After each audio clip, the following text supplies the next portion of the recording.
안녕하세요. 책 읽어주는 캘리그라퍼입니다. 오늘 소개해드릴 책은 백세희 작가님의 죽고 싶지만 떡볶이는 먹고 싶어입니다. 이 책은 백세희 작가님이 겪은 기분 부전 장애에 대해 이야기하고 있습니다. 기분 부전 장애란 심한 우울증은 아니지만 가벼운 우울증 증상이 계속되는 현상이라고 합니다. 작가님도 처음에 이런 증상에 대해 잘 몰랐고 정신과 상담을 통해서 내가 겪고 있는 심리적 문제는 무엇이고 그 병명은 어떻게 되고 또 치료 과정에 대해 솔직하게 이야기하고 있습니다.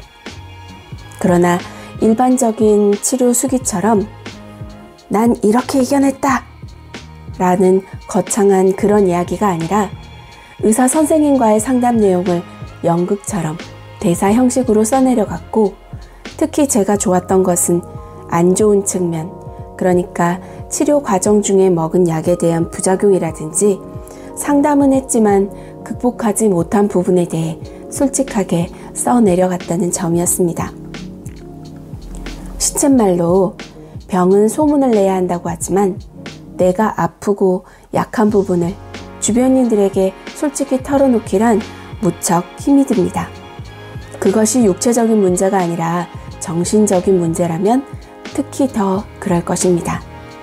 그렇지만 작가님은 책의 처음에도 소개했듯이 같은 병을 앓고 있는 사람들에게 나도 같은 마음의 병을 앓고 있어요 하고 힘을 내라는 의미로 글을 썼다고 합니다. 그런 작가분의 용기에 박수와 응원을 보내고 싶습니다. 치료 과정과 지금의 상태가 몹시도 궁금했는데 끝에 한 방을 맞았습니다. 이 책은 1권으로 끝이 아니라는, 아무 배경 지식 없이 책을 대한 터라 2권이 있는 줄은 몰랐네요. 기분 부전장애 치료 과정에 대해 솔직히 이야기를 나눈 죽고 싶지만 떡볶이는 먹고 싶어. 지금 만나러 가시죠.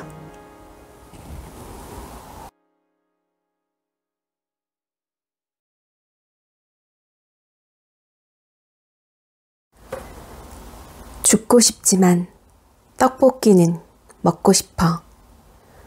백세희. 시작하며 별일 없이 사는데 왜 마음은 허전할까? 행복해지고 싶다면 다음과 같은 사실을 두려워하지 말고 정면으로 받아들여야 한다. 우리는 항상 불행하고 우리의 슬픔과 괴로움 그리고 두려움에는 늘 그만한 이유가 있다는 그 사실을 말이다. 이런 감정들을 따로 떼어놓고 볼 수는 없는 법이다. 마르탱 파주, 완벽한 하루 중에서. 위의 인용문 문구는 내가 가장 좋아하고 공감하는 글귀 중 하나다. 참을 수 없이 울적한 순간에도 친구들의 농담에 웃고 그러면서도 마음 한구석에는 허전함을 느끼고 그러다가도 배가 고파서 떡볶이를 먹으러 가는 나 자신이 우스웠다. 지독히 우울하지도 행복하지도 않은 애매한 기분에 시달렸다. 이러한 감정들이 한 번에 일어날 수 있다는 사실을 알지 못해서 더 괴로웠다. 왜 사람들은 자신의 상태를 솔직히 드러내지 않을까? 너무 힘들어서 알릴 만한 힘도 남아있지 않는 걸까? 난 늘 알 수 없는 갈증을 느꼈고 나와 비슷한 사람들과의 공감이 필요했다. 그래서 그런 사람들을 찾아 헤매는 대신 내가 직접 그런 사람이 되어보기로 했다. 나 여기 있다고 힘차게 손을 들어 보기로 했다. 누군가는 자신과 비슷한 내 손짓을 알아보고 다가와서 함께 안심할 수 있었으면 좋겠다. 이 책은 기분 부전장애, 심한 우울 증상을 보이는 주요 우울 장애와는 달리 가벼운 우울 증상이 지속되는 상태를 앓는 나의 치료 기록을 담은 책이다. 사적이고 구질구질한 이야기가 가득하지만 어두운 감정만 풀어내기보단 구체적인 상황을 통해 근본적인 원인을 찾고 건강한 방향으로 나아가는 것에 중점을 두고 있다. 나처럼 겉으로 보기에는 멀쩡하지만 속은 골마있는 애매한 사람들이 궁금하다. 세상은 아주 밝거나 지나치게 어두운 부분에만 초점을 맞추고 있는 것 같다. 나의 우울을 이해하지 못했던 주변의 반응이 떠오른다. 도대체 어떤 모습과 상황이어야 이해받을 수 있을까? 아니, 이해의 영역이긴 할까? 아무쪼록 나만 그런 게 아니었네. 혹은 세상에 이런 사람도 있네? 라는 감상이 남는 책이 되었으면 하는 바람이다. 나는 예술이 사람의 마음을 움직이는 일이라고 생각한다. 예술은 내게 믿음을 줬다. 오늘 하루가 완벽한 하루까진 아닐지라도 괜찮은 하루일 수 있다는 믿음. 하루 종일 우울하다가도 아주 사소한 일로 한번 웃을 수 있는 게 삶이라는 믿음. 또 내 밝음을 드러내듯이 어두움을 드러내는 것도 아주 자연스러운 일이라는 것을 알게 됐다. 나는 나만의 방식으로 예술을 한다. 그 어떤 사심도 없이 누군가의 마음에 공들여 다가가고 싶다. 백세희. 그냥 좀 우울해서요. 환청이 들리고 환상을 보고 자해를 하는 것만이 병은 아니다. 가벼운 감기가 몸을 아프게 하듯이 가벼운 우울도 우리의 정신을 아프게 한다. 나는 어렸을 때부터 내성적이고 소심한 사람이었다. 기억은 희미하지만 일기를 살펴보면 긍정적인 편은 아니었고 우울한 감정을 종종 느꼈던 것 같다. 고등학생 때부터 본격적으로 우울감이 심해졌는데 그땐 공부도 안 했고 대학도 못 갔고 앞길이 막막했으니 당연히 우울한 거로 생각했다. 하지만 변하고 싶었던 부분, 다이어트, 대학, 연애, 친구 모두 해결된 후에도 똑같이 우울했다. 항상 그랬던 건 아니고 오락가락했다. 어떤 날엔 울적하고 어떤 날엔 행복하게 잠들었다. 스트레스를 받으면 체했고 우울할 땐 울었다. 나는 원래 이렇게 우울한 사람이라고만 생각하며 점점 어두워져 갔다.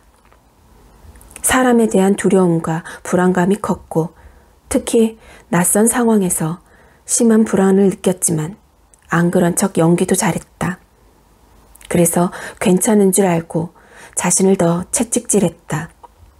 그러다 더는 견디기가 힘들어져서 상담을 받기로 마음먹었다. 정말 긴장되고 두려웠지만 기대를 비우고 진료실에 들어갔다. 어떻게 오셨나요? 그냥 뭐랄까 좀 우울해서요. 자세히 말씀드려야 할까요? 그러면 저야 좋죠. 휴대폰 메모장을 켜고 적어두었던 걸 말했다.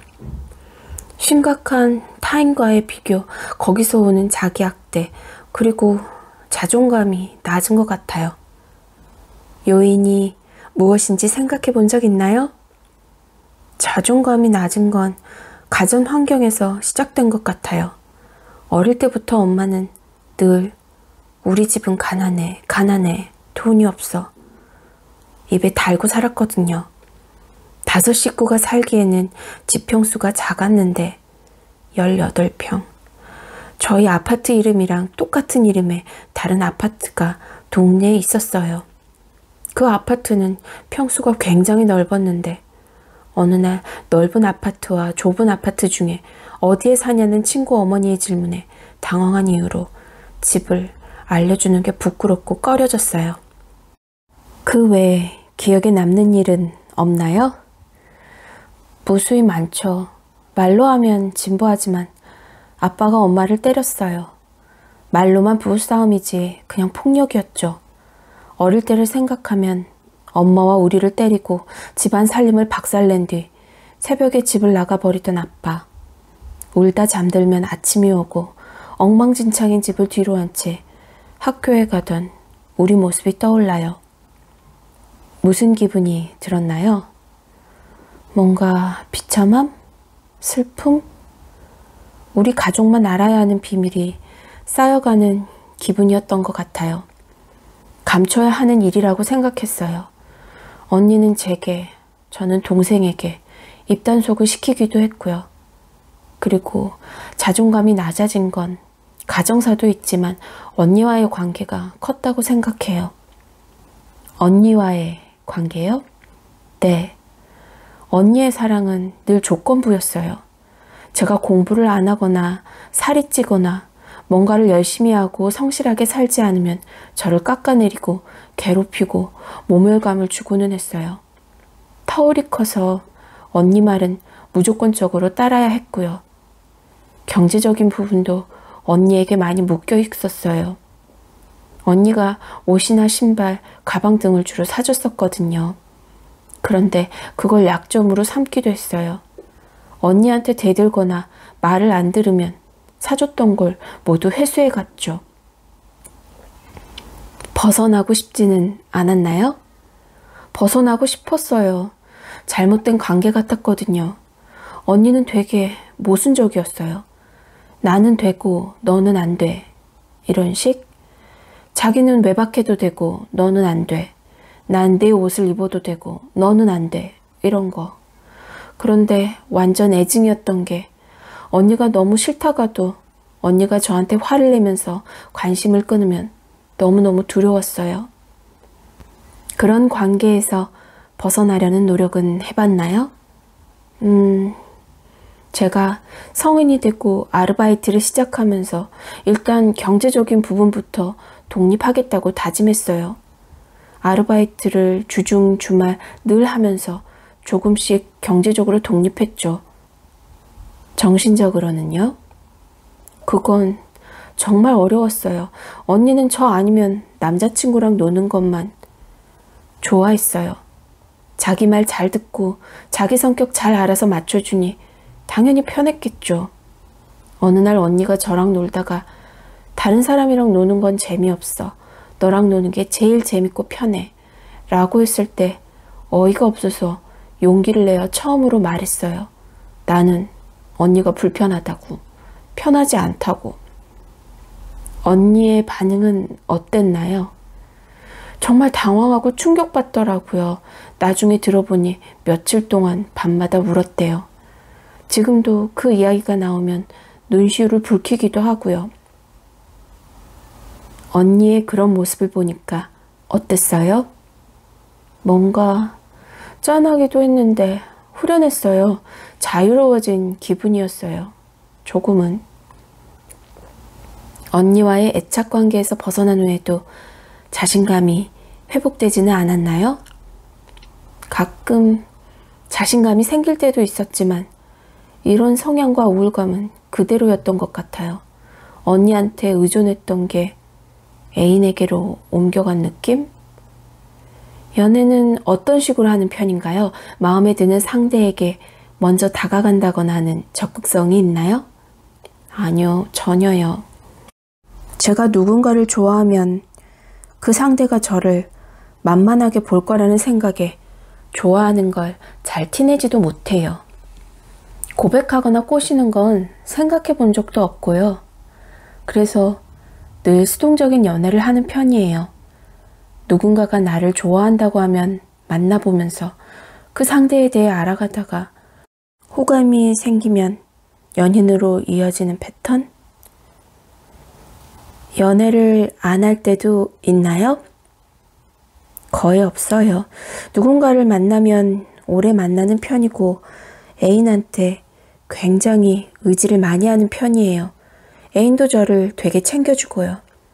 그런데 애인이 절 사랑해주고 다 받아주는데도 뭔가 답답함이 생겨요. 저는 사실 의존하고 싶지 않거든요. 좀 독립적이고 자립심 있고 혼자서도 잘 살아가고 싶은데 그걸 못한다는 생각이 들어요. 친구들과의 관계는 어때요? 어렸을 때는 친구 관계를 굉장히 중요하게 여겼어요. 그 나이 또래와 다르지 않았죠. 그런데 초등학교 때 한 번, 중학교 때 한 번 왕따를 당하면서 고등학교 때까지 무리해서 낙오되는 것, 친구 관계에 대한 공포감이 많이 생겼던 것 같아요. 그런데 그게 자연스럽게 연애로 옮겨갔고 친구나 우정 같은 거에는 큰 기대나 관심을 두지 않기 시작했어요. 그렇군요. 하시는 일은 만족하시나요? 네. 출판사에서 홍보 마케팅 일을 하는데 지금은 회사 SNS 채널을 운영하고 있거든요. 콘텐츠를 만들고 업로드하고 노출시키고 등등 재밌고 적성에 잘 맞는 것 같아요. 좋은 결과물이 나올 때도 있었나요? 네, 있었어요. 그래서 더 열심히 할 때도 있었고 뭔가 결과물을 내야 한다는 생각에 압박감을 느낄 때도 있고요. 그렇군요. 자세히 말해줘서 고마워요. 여러 가지 검사를 해봐야 정확히 알겠지만 의존 성향이 강해 보이네요. 감정의 양 끝은 이어져 있기에 의존 성향이 강할수록 의존하고 싶지 않아 하죠.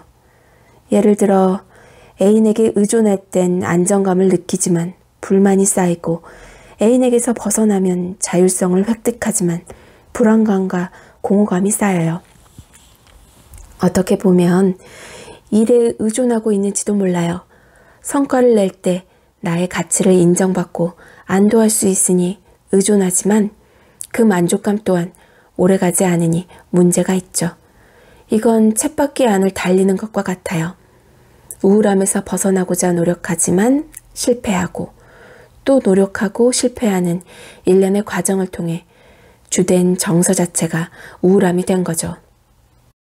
그렇군요. 이 말에 위로받았고 명확해지는 기분이 들었다. 일탈이 필요해요.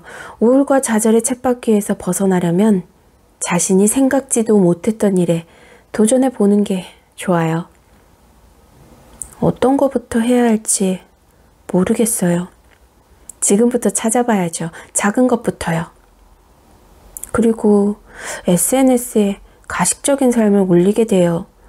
행복한 척 하는 건 아닌데 책이나 풍경, 글 같은 취향을 드러내면서 특별해 보이고 싶어 하는 거죠. 나 알고 보면 이렇게 깊이 있고 괜찮은 사람이다 라는 걸 보여주고 싶은 것처럼요. 그리고 제 기준대로 사람을 판단하고 평가해요. 제가 뭐라고 감히 사람을 평가할까요? 너무 이상해요.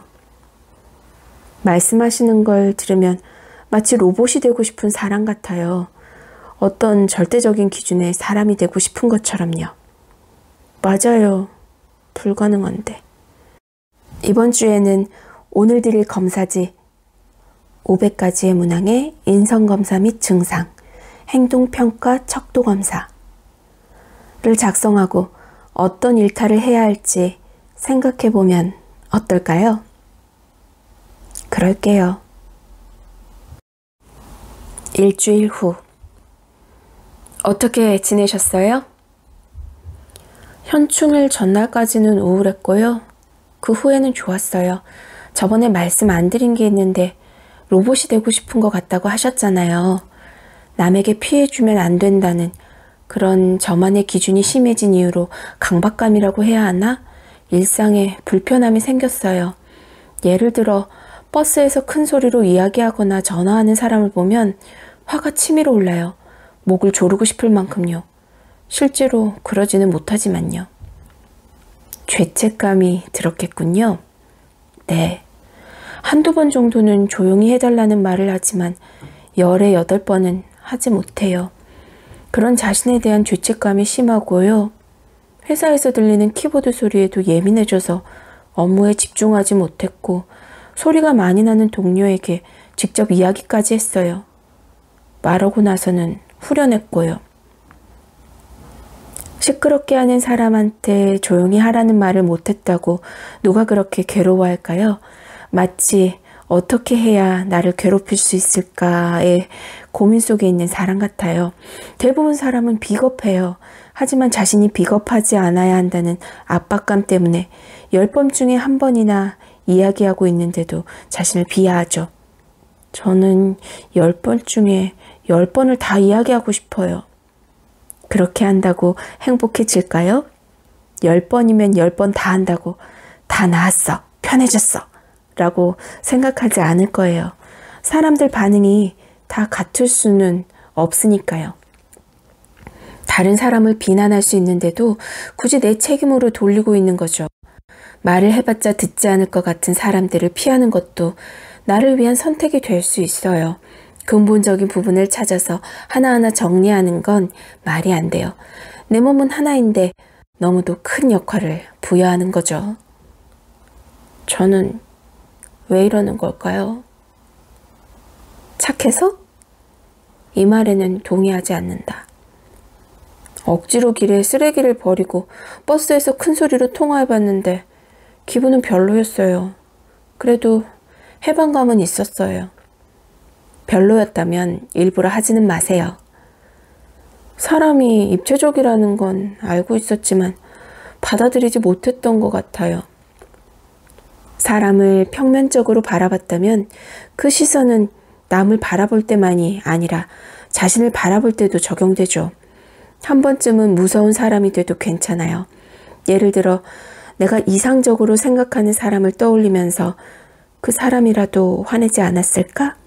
그 사람이라도 다 받아주지는 않았겠지? 이렇게 비교한 후에 화내도 돼요. 다른 사람들이 나를 날카롭다고 여길지라도요.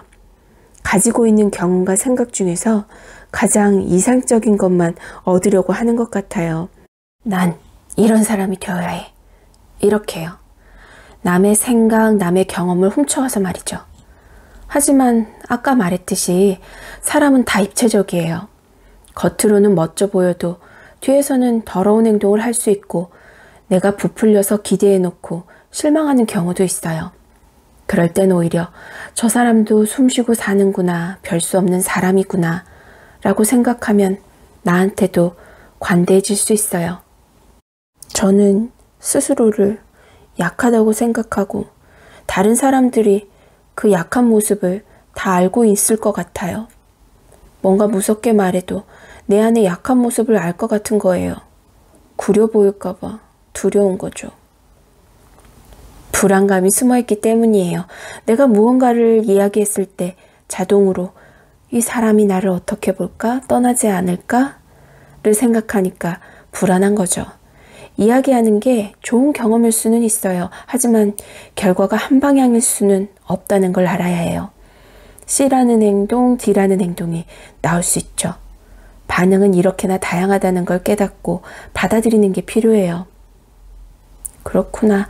저번에 일탈을 이야기하셔서 히피파마를 했어요. 저도 마음에 들고 회사 사람들의 반응도 좋아서 기뻤어요. 그리고 저번에 물으셨던 거 있잖아요. 친구들이 생각하는 제 장점은 공감을 잘해준다는 거? 실제로 공감을 잘 하나요? 네, 엄청요. 그래서 공감을 숨길 때도 있어요. 유난스러워 보일까 봐. 하지만 타인이 나를 표현하는 말에 너무 타이틀을 붙이지 않았으면 좋겠어요. 공감을 더 잘해줘야 한다고 의도하는 순간부터는 숙제가 되거든요. 그러면 공감 능력이 오히려 떨어질 수도 있어요. 관심 없는 거에는 관심 안 보이는 것도 좋아요. 저번에 했던 검사 결과를 보면 실제보다 더 나쁘게 보이려는 페이킹 배드 결과가 나왔어요. 대부분 회사 복직을 앞둔 사람, 학교 다니기 싫어하는 사람한테서 나오는 패턴인데요. 자신의 현재 상태보다 더 나쁘게 보이려고 하는 거죠. 실제 상태보다 자신에 대해 더 부정적으로 인식하고 있어요. 페이킹 굿은 주로 교도소에 수용된 사람들에게서 나오는 결과예요. 자신이 이제 괜찮다는 걸 보여주려는 거죠. 우울함보다는 불안감, 강박적인 양상이 나타나고 사회적 관계에서의 불안감이 높아요. 그리고 여성을 바라보는 시각이 수동적이에요. 내 사회적인 역할은 여성이니까 이 정도밖에 안 돼. 라는 생각이 강하죠. 성격을 말하는 게 아니라 현재의 상태를 말하는 거예요. 그 외에 큰 의미 있는 것들은 없고요. 굉장히 불안하고 사회생활 하는 걸 힘들어하는구나. 그리고 실제보다 본인 상태를 더 불편하게 느끼는구나 정도예요. 자신의 상태를 본인의 주관적인 느낌으로 굉장히 예민하고 우울하게 느끼고 있어요. 미치지 않았는데 스스로 미쳤다고 생각하는 거죠. 맞아요. 하지만 제가 정상이라고 생각하면 더 괴로워져요. 나는 왜 이렇게 유난일까? 이렇게요. 기분 부전장애는 찾아봤죠? 어떤 생각이 들었나요? 한 번도 제 증상과 딱 맞는 설명이 없었는데 이건 나다 라는 생각이 들었어요. 그리고 설명을 다 읽고 나서는 슬퍼졌어요. 옛날에 이걸 앓고 있던 사람들은 얼마나 괴로웠을까 하는 생각이 들었거든요. 꼭 그 걱정까지 해야 할까요? 잘못된 건가요? 옳고 그름의 평가는 없어요. 독특하다는 거죠. 걱정하기 시작하면 끝이 없어요. 과거가 아닌 지금 나의 현재 시점을 바라본다면 나의 개인적인 경험도 더 긍정적으로 볼 수 있어요. 과거엔 나를 표현할 수 있는 병명을 몰랐는데 현재는 알았다는 것도 긍정적으로 볼 수 있죠. 아, 양가적인 감정의 원인은 뭔가요? 죄책감과 비슷해요. 목을 조르고 싶다라는 생각을 하고는 자동적으로 죄책감이 드는 거죠.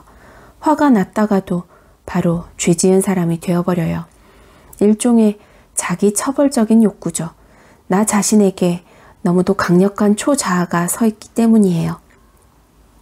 실제 내가 쌓아온 것 말고도 여기저기서 더 좋은 걸 차용해서 이상화된 내 모습을 쌓아놓았다는 것. 하지만 그건 말 그대로 이상일 뿐 현실이 아니에요.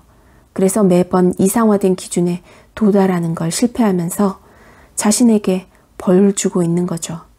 그렇게 엄격한 초자아가 있으면 나중에는 벌을 받는 게 만족스러워지는 지경까지 갈 수도 있어요.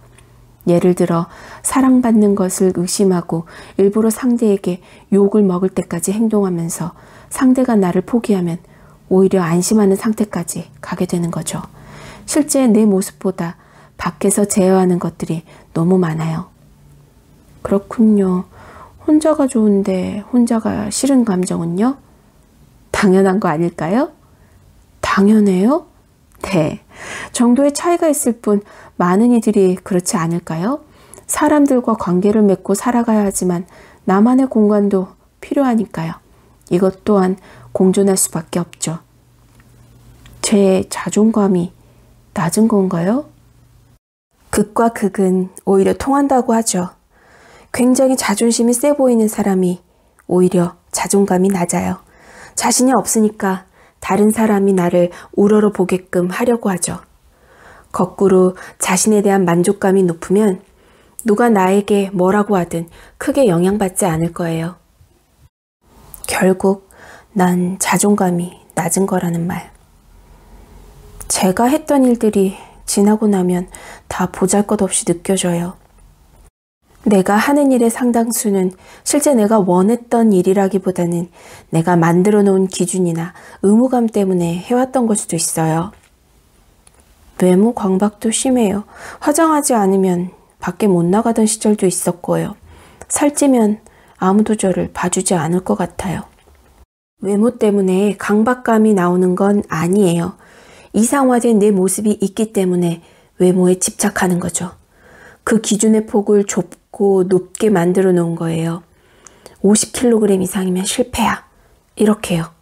결국 이것저것 조금씩 시도해 보면서 내가 원하는 게 뭔지, 어느 정도로 해야 편한지 알아보는 게 중요해요. 내 취향을 알고 불안감을 낮추는 방법도 알게 된다면 만족감이 생겨요. 누가 어떤 지적을 해도 받아들이거나 거부할 수 있게 되지요. 폭식도 연관이 있나요? 그렇죠. 일상의 만족도가 떨어지면 가장 원시적인 퇴행으로 돌아가죠. 먹고 자는 본능적인 거로요. 만족감의 중추를 가장 편한 곳에서 찾는 거죠. 하지만 먹는 건 만족감이 오래가지 않아요. 운동이나 프로젝트 같은 게 도움이 될 수 있어요. 장기적인 목표를 통해 극복하는 게 좋지요. 알겠어요. 운동을 다시 시작해야겠네요.